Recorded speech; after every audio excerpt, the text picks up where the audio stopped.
Hello dear students, this is Ruchi Mittal.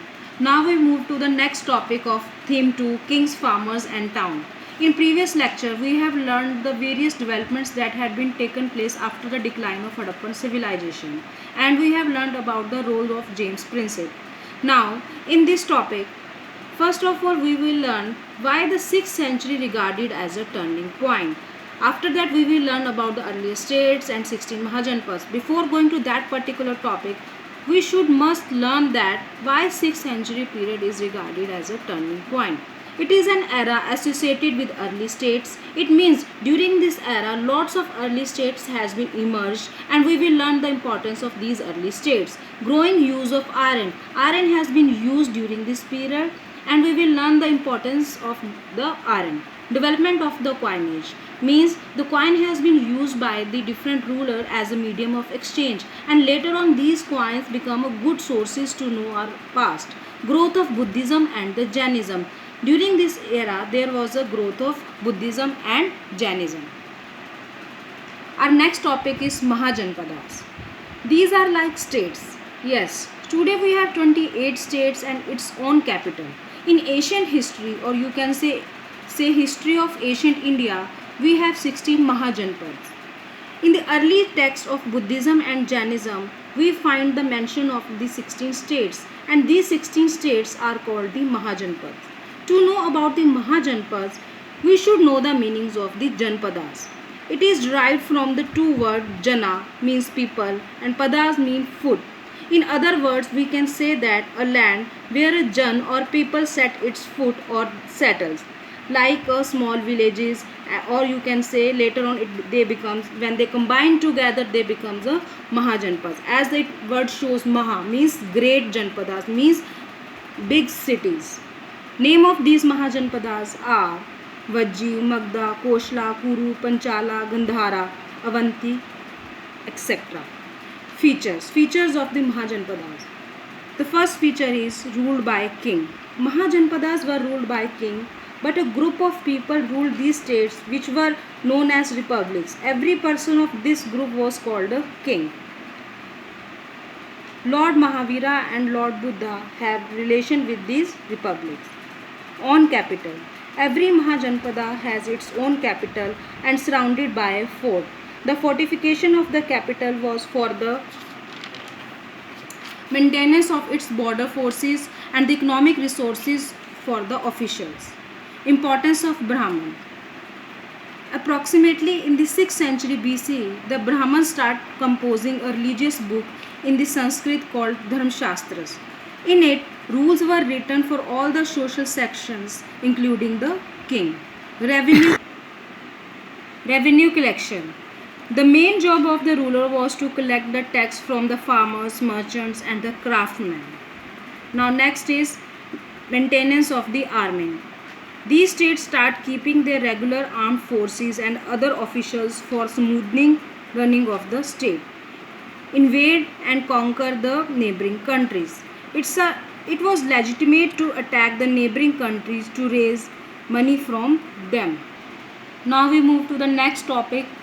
First amongst the 16, Magda. Magda was the very powerful Mahajanpad. Between the 6th century to 4th century. Now we move to the next topic. First amongst the 16, Magda. Magda was most powerful Mahajanpada.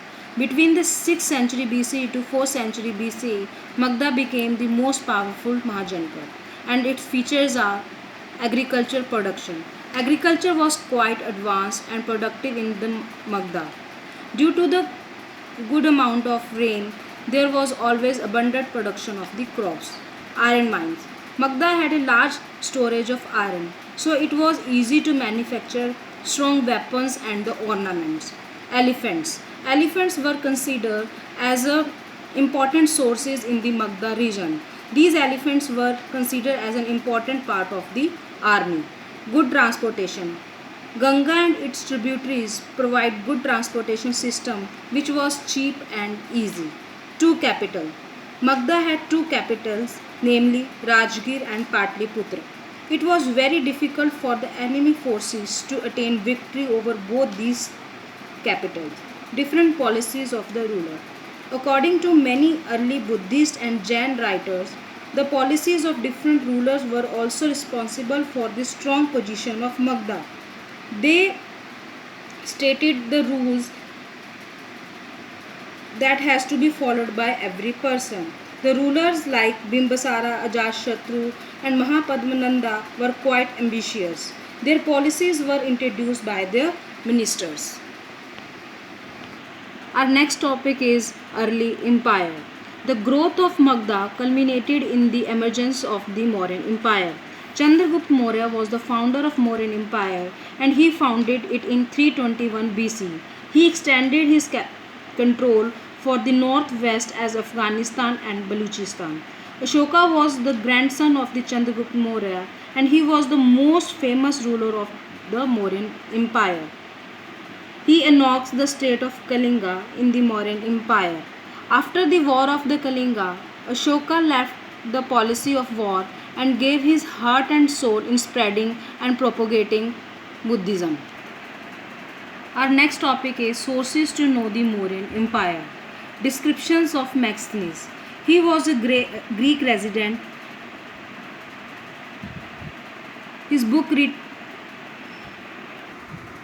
He remained as an ambassador of Seleucus in the court of Chandragupta Maurya. He wrote a book called Indica in which he wrote about the Mauryan rule and his administration and social conditions of that particular period. Kautilya's Arthashastra. Kautilya was the teacher and prime minister of the Chandragupta Maurya. He wrote Arthashastra. He wrote about the various political theories in his book. Vishak Datta's Mudraksh. It was a historical play. This play tells us how Nanda dynasty was destroyed by the Chandragupta Maurya. Buddhist and Jainist text. Jain literature tells us that Chandragupta Maurya became a follower of the Jainism in the last days of his rule. Buddhist texts inform us that Ashoka was very cruel during his early age, but later he became very kind and adopted the Buddhism. Puranas also gives us a lot of information about the Mauryan Empire. Other sources like inscriptions and the rocks also tells us about the Mauryan Empire.